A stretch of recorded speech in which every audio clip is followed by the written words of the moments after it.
So here we go. Okay, so welcome to how to turn LinkedIn strangers into clients without spamming. We've actually had longer titles than this, haven't we, Pam? But that's quite short by our standards. So what we're going to do today, this is what you're going to gain in the next hour. We're going to show you how to find potential clients on LinkedIn, but also not the people who aren't going to bother with you, because there is a difference, and Pam will show you that a little bit later. How to trigger them or activate them. There's ways of working with the algorithm so that people are more likely to see what you do. It's going to be some introvert-friendly networking tips from Pam. And I'm going to show you how to create a virtual networking event where everyone in it is an ideal prospect. I'm going to tell you how you can get paid to do your own marketing. And we're going to talk about our app and some of the things that the app can do. I'm going to demonstrate some of that today. So the first bit is across to Pam. So we've got a nice little introduction screen, and then it's immediately going to vanish. And I'll introduce you to Pam Case. Over to you, Pam.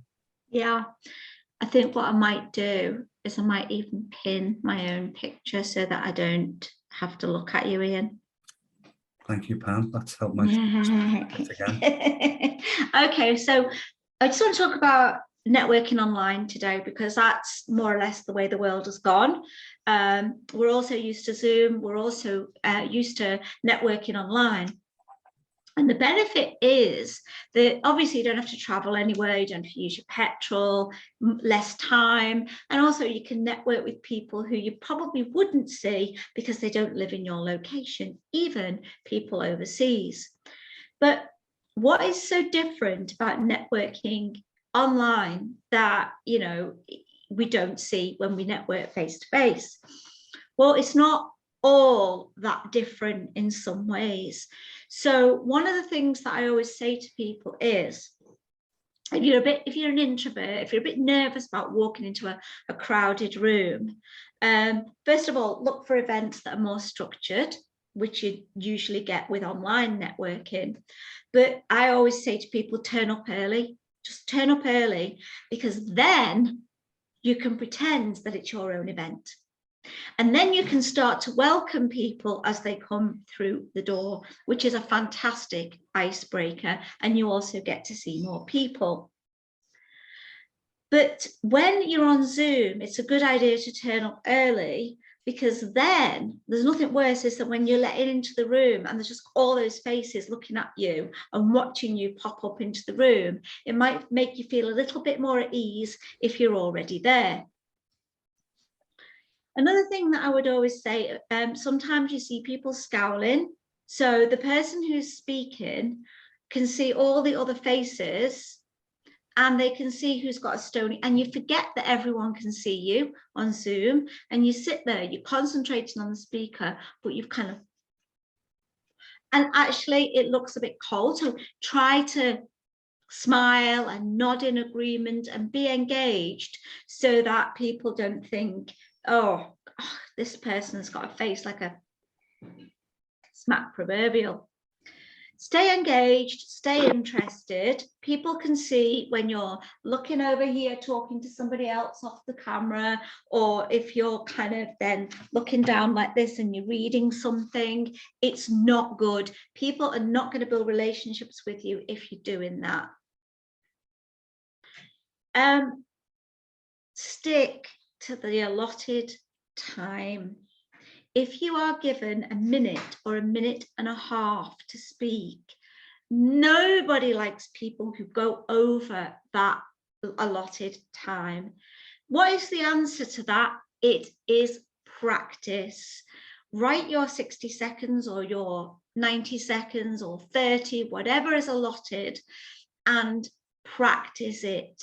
Practice it in front of a mirror, practice it with someone at home, but please keep to your allotted time. And if there's some kind of bell that says you've reached your allotted time, then don't just stop, just finish your sentence and That's it. Nobody will mind you finishing the sentence that you're halfway through.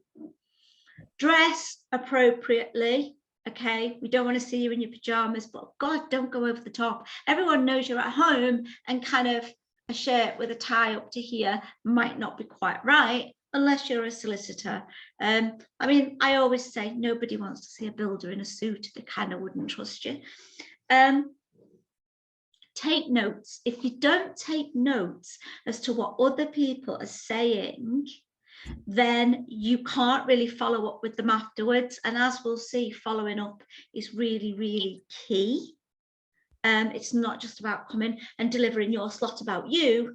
It's about networking. It's about building relationships with other people. It is not pray and spray. It's not, here I am, I'm going to tell you all about me. Now I'm not going to listen to what you're saying, and I'm not going to take notes. And you'll see why that's important. Always keep your camera on. Nothing worse, especially if there's a speaker, when they see lots and lots of black boxes. I mean, I know Ian said today we're recording this, so we understand if you want to keep your camera off. But in general, you know that the amount of what we take from what people say to us is actually 7%. The rest of it is the way they look, the way they dress, the way they behave, the tone and timbre of the voice, the way they smile, etc. Communication is so much more than what we say. If you have been invited to do a 10-minute slot, it sounds obvious, but make sure if you're using PowerPoint slides that they are open, and that they are open on the view that is a presentation view, and it's ready to go. Nothing worse than fumbling about trying to open up your presentation or having that bit showing with your notes on it. Make sure that nobody else can see those things.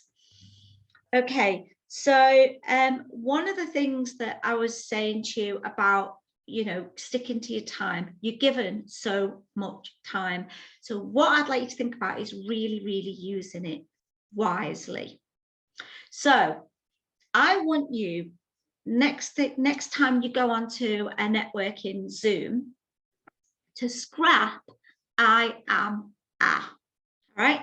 If you're savvy, it should be on your Zoom picture. Mine keeps disappearing. So you should have your name and maybe what you do. So, you know, Joe Blogs, accountant, that's fine.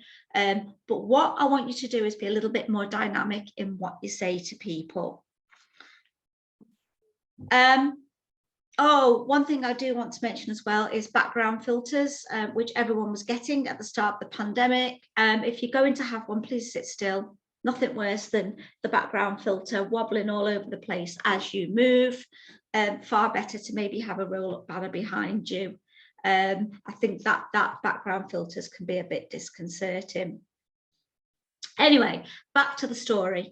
So what I want to invite you to try and do with your 60 seconds or whatever you're given is to tell a story. Now, I have said this so many times, facts tell, stories sell. Let me quantify that for you, okay? If you, the other good thing as well is if you've got some background noise, maybe mute so that, okay? So if you've told a story really, really well, what you've done is you've taken your listener on a journey with you. My voice is bouncing back through somebody's. Is it gone? Okay, so and according to your brains, you've kind of been on this shared experience, and that kind of fosters a connection. Now, Professor Jennifer Acker found out that people can remember up to 22 times more information if it's embedded in a story than if it is a list of facts. Okay, and neuroscientist Uri Hassan found evidence of what is known as neural couplings. That means that our brains will sync with the storytellers. And in the 1980s, researchers discovered what is known as mirror neurons. Now, I can demonstrate this quite easily. If somebody starts to tell you that they've had a really, really bad accident and they start to describe the accident and the pain, have you ever found yourself going, ooh, and cringing? That is because of the mirror neurons. If I ask you to remember a list of words, you may not remember them, but if they were words from a well-known story and I asked you to recall the story, you would be able to recall that story and you would be able to recall the words. So try and tell a story. So what we need you to do is to give an example. So next time you're doing your 60 seconds, put your passion into it and say, if you can start with something like, well, you know how, or if you can start with, do you know what I hate seeing? Or do you know what I love seeing? So for example, what I love seeing is when people are writing posts on LinkedIn that make me stop and read it and make me comment and make me go to their profile. And what I really love seeing is that when people say to me, oh my gosh, it's so easy now to write things. I can find inspiration. I'm enjoying writing and I'm no longer feeling scared of writing things. And what's more, the engagement on my posts has gone up, my profile views have gone up, and people are starting to say to me, give me a quote. This is a story. You know, I can actually give you a story of clients for whom that has happened, and I can also tell you the outcome for them. So take us on a journey, tell us a story, and when you do your 60 seconds or whatever, however long you've got, start with your name, start with what you do, try to make it intriguing, and then say, tell us the story. Then try to be specific. Say, do you know anybody who could use that, who's like that? And then say, I'm specifically looking for. The more specific you can be about the type of people, their job titles, or even their name, the more likely you are to get those referrals. Because you're going to, there's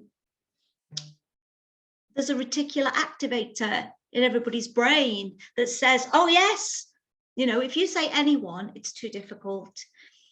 So for example, I was once working with a guy or networking with a guy who didn't believe this. And I said to him, just name anyone, who is your ideal client? And he said, well, really, he said, I want to work for Wayne Rooney. I said, okay, leave it with me. He went, oh, are you joking?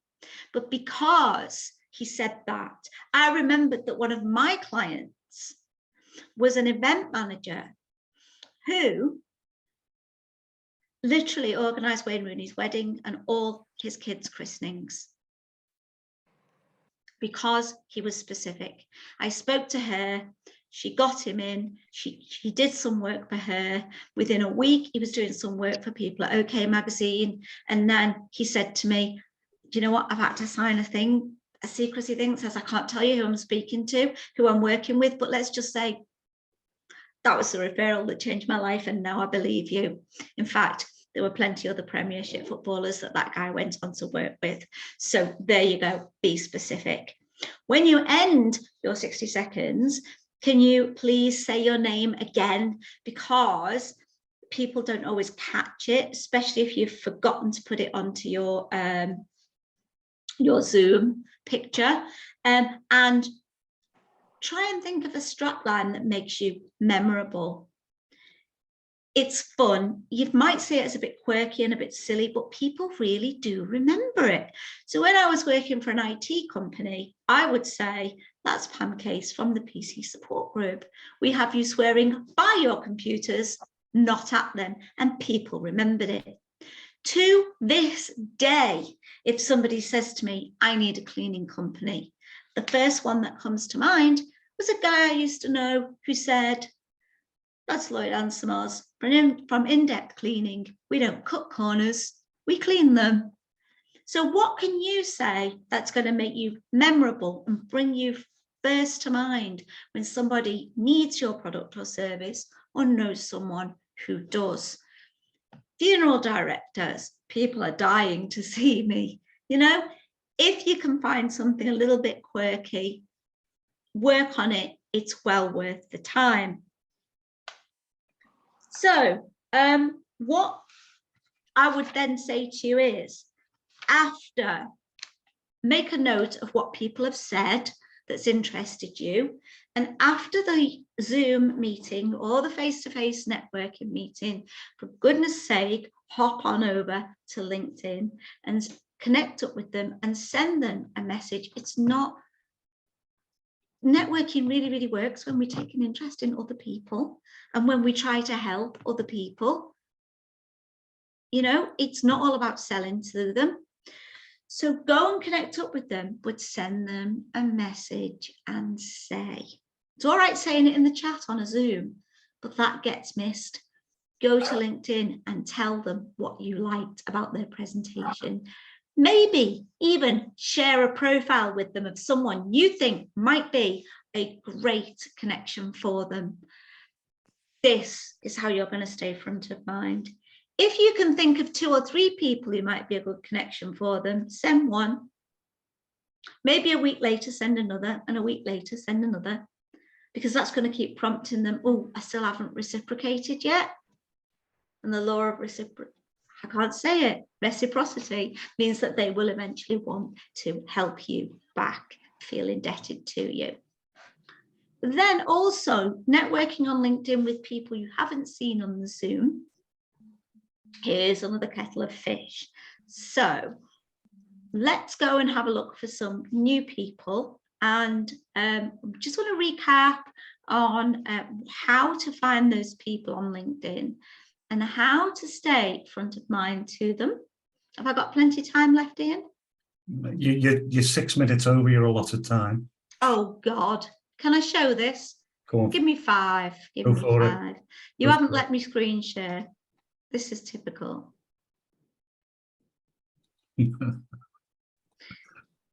When There you go, Pam. when you can have screen find share. when you find your target market on LinkedIn through the filters, okay, up here, of course, if you're looking for something that has more than one word in it, so for example, you might be looking for graphic designer, then you want to filter out interior designers, for example, and all sorts of other designers. So please put use the simplest of Boolean search parameters and put both words into speech marks, which will couple them together and look for that thing. But once you've actually found them, have a look at them. Have they got more than 500 connections and are they active? You're only allowed to have 100 connection requests going out per week. So pick active people who are likely to see your connection request and connect up with you, okay? Don't waste those connection requests. They're more likely to connect with you if you've been chatting to them on their posts first. Believe me, that is really, really powerful. But there's another reason, and Ian's going to show you some examples, I think, that if you don't comment on their posts, then LinkedIn is not going to show them your posts. So what you have to do, it's all about networking LinkedIn, nurture those relationships, ring their bell. So if I wanted to see, for example, let's use Ian. I'm used to making an example out of him. If I want, once he's connected with me and I want to get a notification every time he posts so that I can always comment on his posts and keep that relationship going, I'm going to hit this bell here, which means I will now get notified every time Ian posts, and I can get a notification and I can go over and comment on his posts. Okay. So, but one other thing that I want to tell you is that, and this is a thing that a lot of my clients don't realize, if you're networking, it is your job to educate people as to who you're looking for, and it's your job to know what they might be talking about, or what, you know, that would indicate a good referral for you. You should be able to say, if you hear anybody talking about this or saying this, that's when you tell them, I'm a good referral. So if you know yourself what people might be talking about, go and put it into the search bar, and you will probably find that there is a post with that particular thing in. So for example, if you are working with teenagers, nobody's going to put the word teenager on their profile. But if somebody's mentioned their teenagers in a post, you can filter onto posts, and we have 2 kids who will be teenagers. Can you see? Every one of these posts will be mentioning the word teenager, and all of the people who have teenagers, well, many of the people who have teenagers will be popping up. Also, there will be LinkedIn groups for people with common interests, and it might be worth going and searching those as well. So that is how to network online. Don't just keep posting and hoping for the best. Make sure you've found your target market. Make sure you're networking with them, and then they're more likely to see your posts in the future. Right. I will hand you back over to Ian now, if that's okay. Okay, thanks very much, Pam. So what I will do now is share my screen. If I could find the button. You'd think I hadn't done this before. And that's what Pam's just done.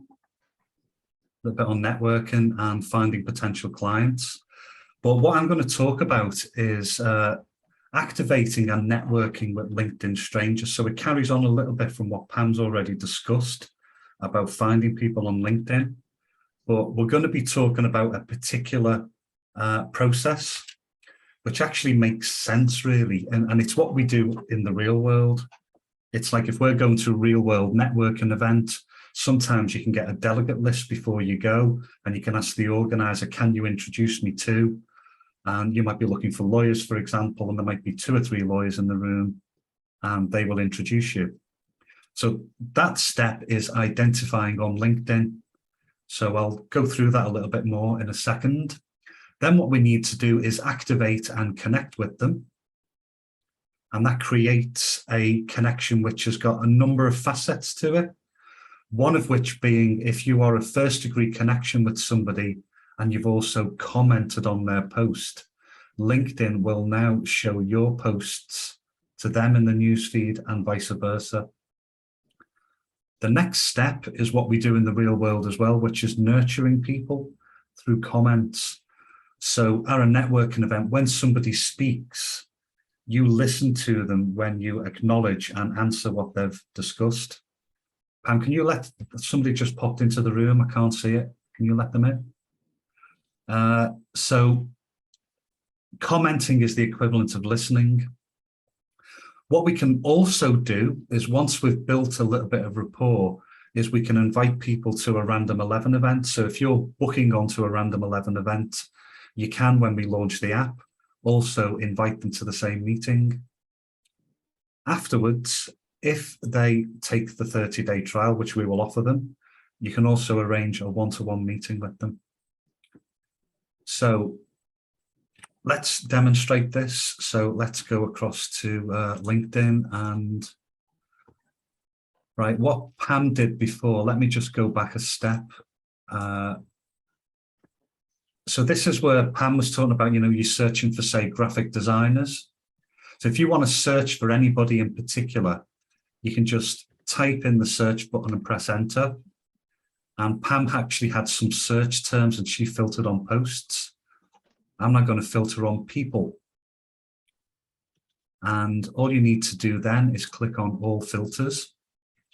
Now, what we want are strangers. So these are people that we are not currently connected to. So choose second degree connections. And despite the online world we live in, you might as well start in your local area.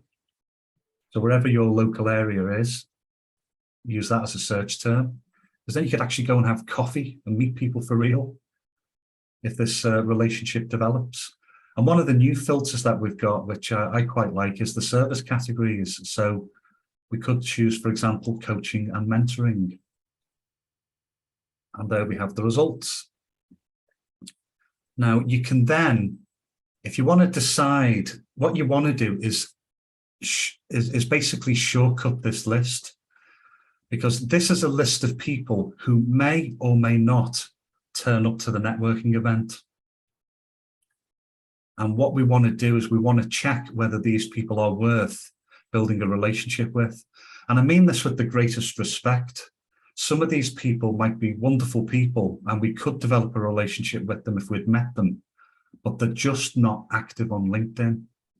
So we need to identify the active people. So what I've done is you can right click and open a new tab on each of these, which I've already done here. And what you get is their base profile. So Dominique, for example, we need to know whether she is actively posting on LinkedIn so we can listen to her with comments. So if you click on show all activity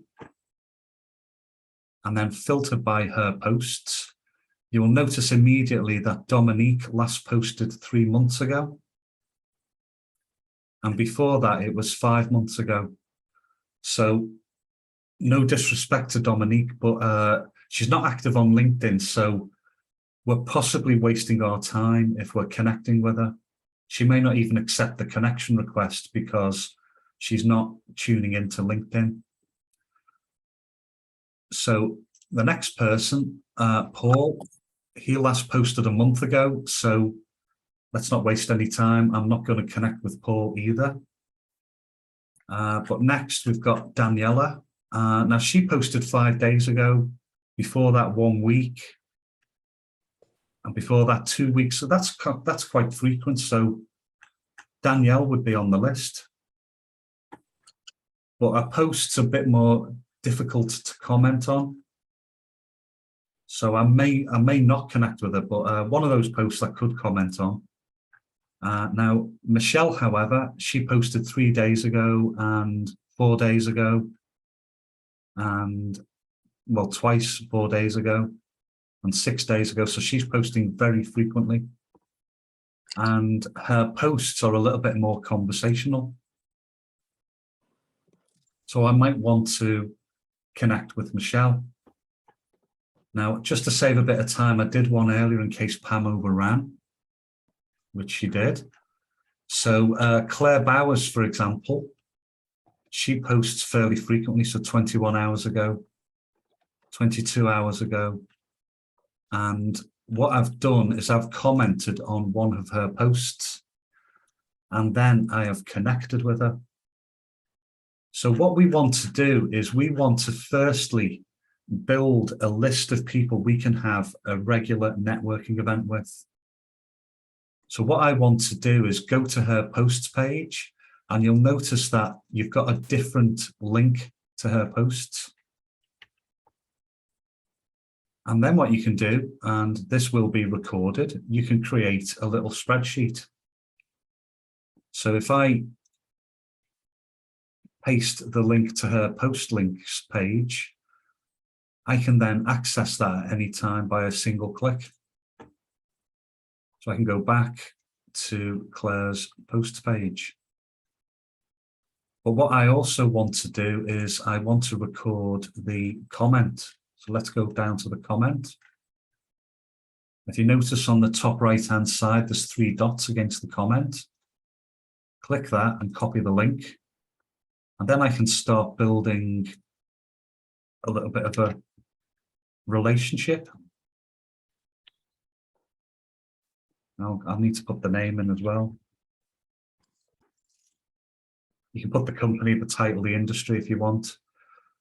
And then once you've built a list, this becomes your weekly networking event. So here's a list of a number that I've created from LinkedIn. Now, to have a networking event with these people, all I've got to do is right-click, open link, and new comment. Let's do it on the next one. So these people, I can go directly to the posts page and I can comment on their latest post. You could spend maybe half an hour having a mini networking event, maybe 20, 30 people once a week, and you're building a relationship with them. But if I go back to our little spreadsheet, I don't know if you can see on the right-hand side, we've got invite date and invite link. And this is where you can actually use the app to invite them to the same meeting that you're due to attend. So in other words, what we've done is we've chosen somebody who's active. We've started the relationship by commenting maybe 1, 2, or 3 times. And then why not invite them to the next event that you're already attending? So this is where we can go to our app, which will be very soon. It's ready for Android, by the way. We're just trying to crack iPhone and Apple. So with the app, it's very simple, but I'll just quickly demonstrate it for everyone. You can just tap on events, choose the next event you want to go to. So maybe the 27th of September, click on book, confirm attendance, and then you get an email with the Zoom link for that event.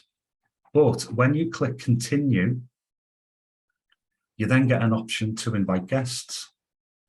So if I take that option, I can then share that and in a number of ways. So if this was on a phone, you'll get a lot more options such as WhatsApp, SMS, or copying the link, copying the text itself. But I'm actually on a virtual mobile phone at the moment, so I'll choose email. And what I want to do is I'm going to do this in a comment. So I'm going to copy some of the content of that post, of that message. And I'm going to go back to Claire, and I'm going to choose another one of her posts. And on this one, what's she doing? She's given a shout out to Kaylee, who's a photographer. So I could, for example,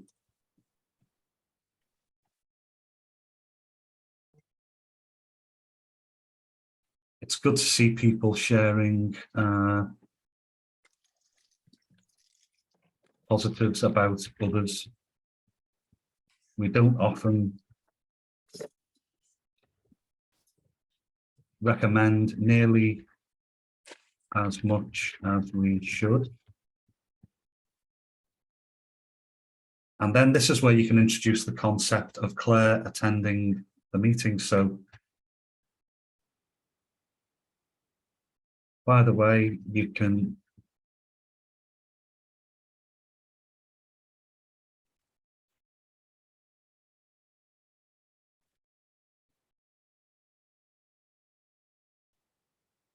shout out about yourself at an event I'm attending as my guest. I'm going to paste in I'm attending an online networking event, so you can just edit this down, take that out. That'll be gone when we do the proper testing. Might want to change this to the 27th of September.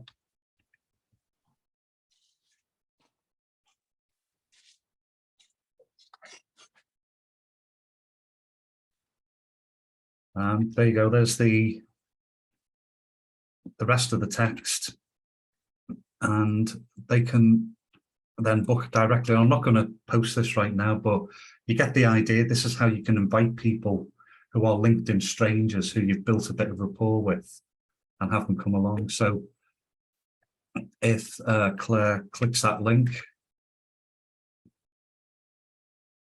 they will come through to the booking page for that particular event. And you get the idea. They can then book on the event. the same event that you're going to, you have not sold to them whatsoever. So when they attend that event, they are your ideal client. There's somebody you've got to know a little bit on LinkedIn, and now they're going to see and hear you speak.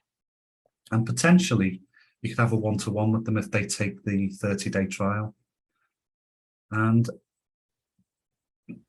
pretty much that's the content of how you can actually turn LinkedIn strangers into customers by building a relationship without being salesy, without being in your face.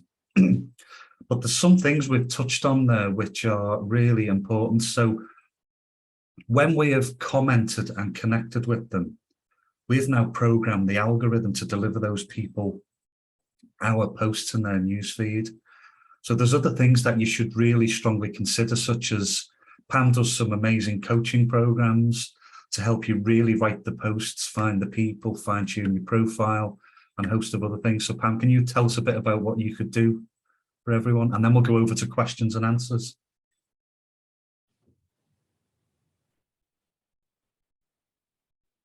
Pam, you need to unmute. I mean, you've just said something absolutely profound and wonderful, but nobody heard it. So I was being polite not to interrupt you.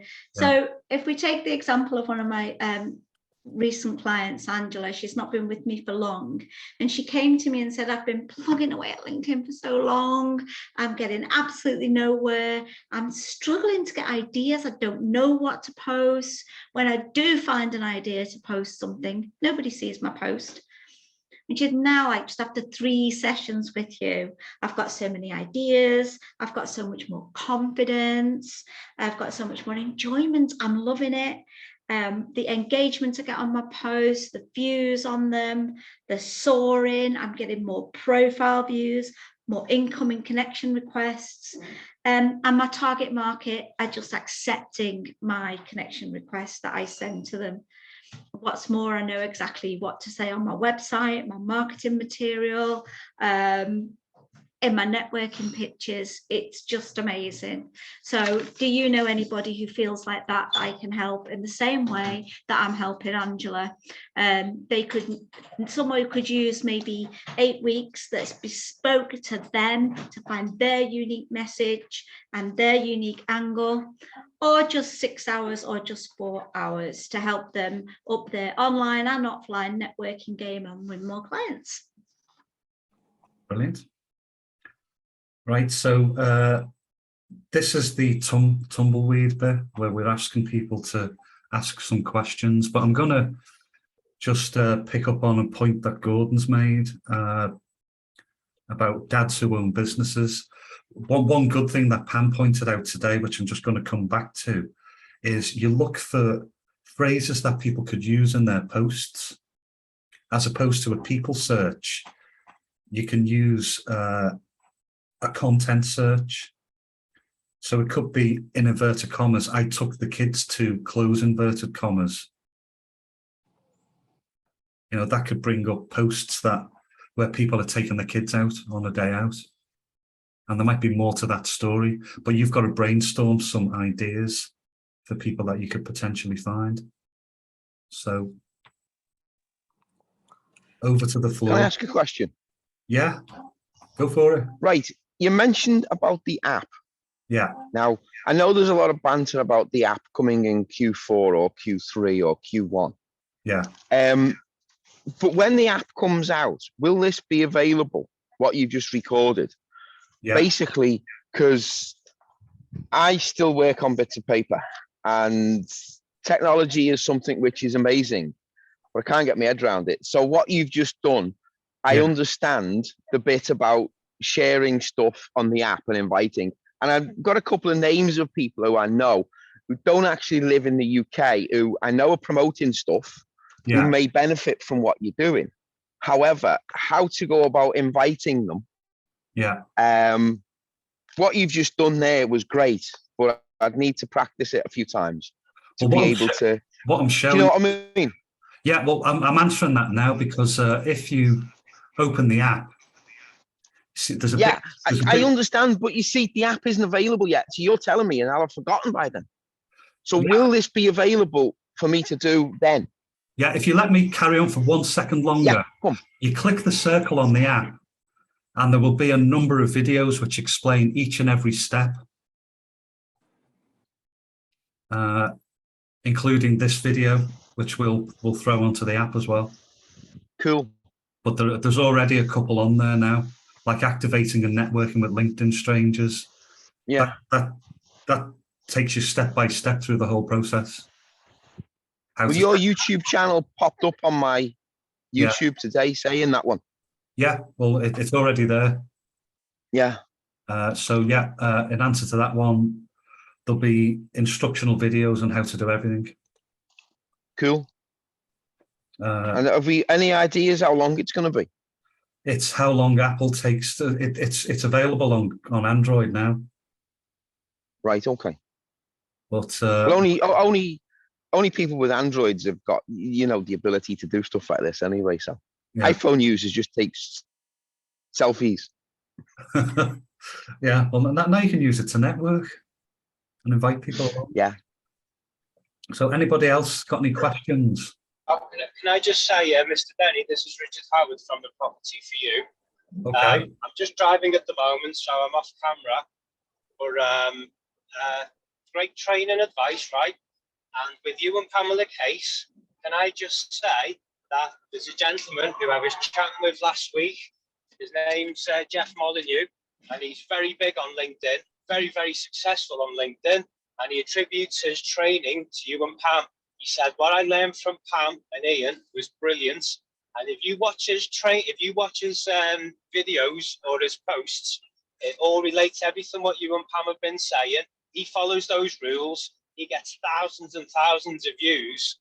And again, he follows those formats. And I love following Jeff on the, you know, they're always interesting posts and stuff. But again, he took it all from you and Pam. And I just recommend anyone who's training you guys, follow Jeff and see how he does it, because he's brilliant. And he's the expo, you know, he gets the exhibitions in. So he's very big on LinkedIn and he loves it. That reason Jeff has passed me a lot of referrals, which speaks for itself, doesn't it? Well, to be honest, right, he said he was actually going to do something this week about you and Ian.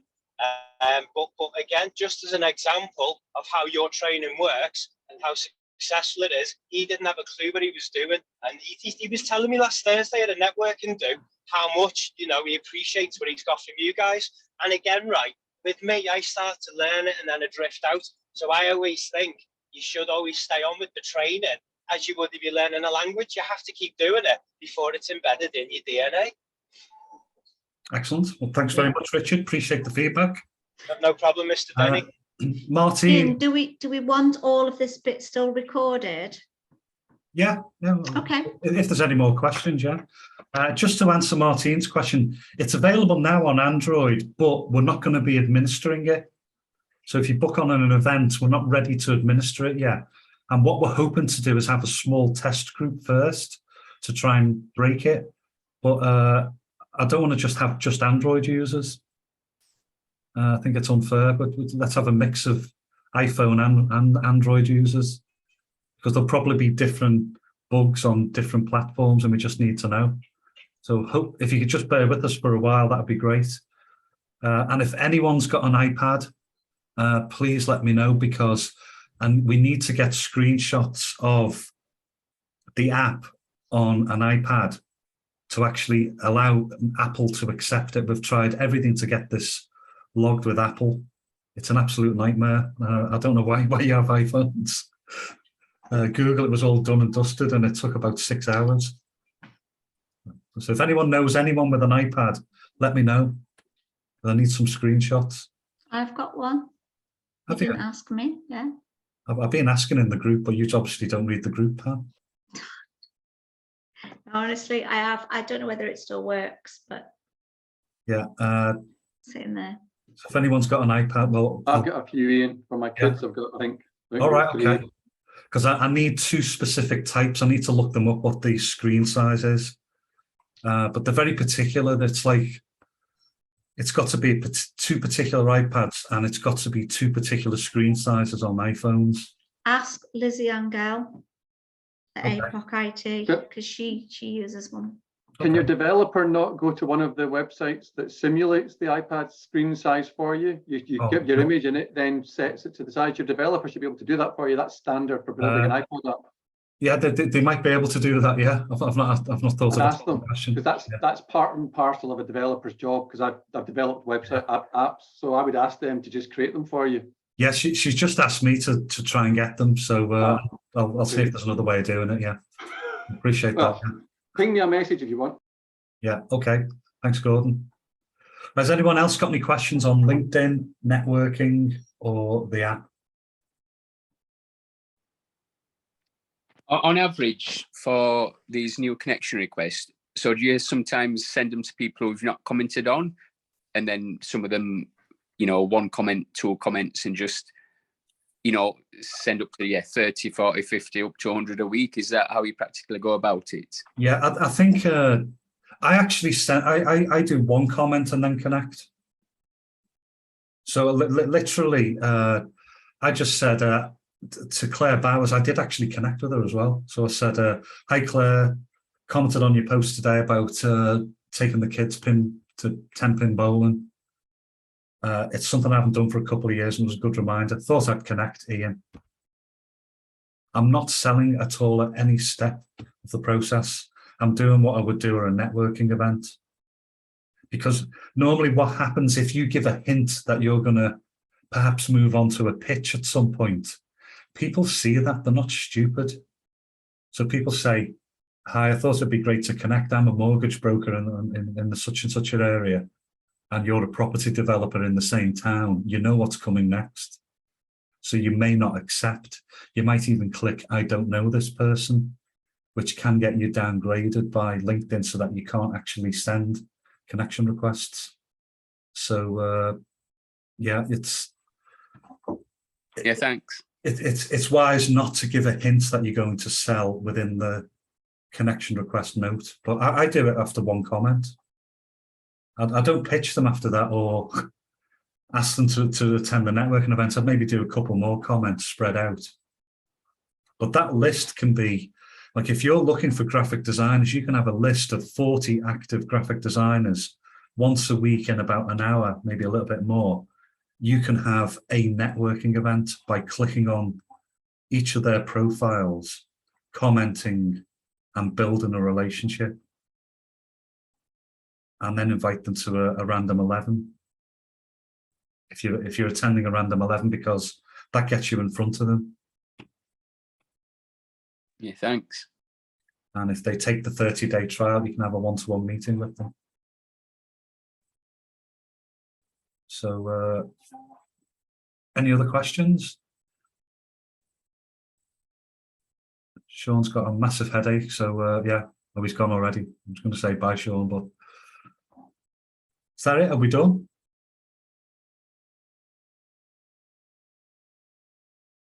Okay, so we need a rousing end to this session. So across to Pam Case, who's going to say something spectacular, profound, and leave you completely touched for the rest of the century. Over to you, Pam. So wish you wouldn't do that to me. Just remember, I always say, Coco Chanel said, every day is a fashion show and the world is your runway. And I always say, every day is a networking event and the world is your venue. And that applies whether you're online or you're offline. Build relationships. The people you meet on LinkedIn, invite them to the real world networking, the Zoom networking, and it just goes around in circles, and you will build those relationships that lead to business. Brilliant. So on that note, I'm going to stop recording. So thanks for everyone who's tuning in on the replay, for sticking with us.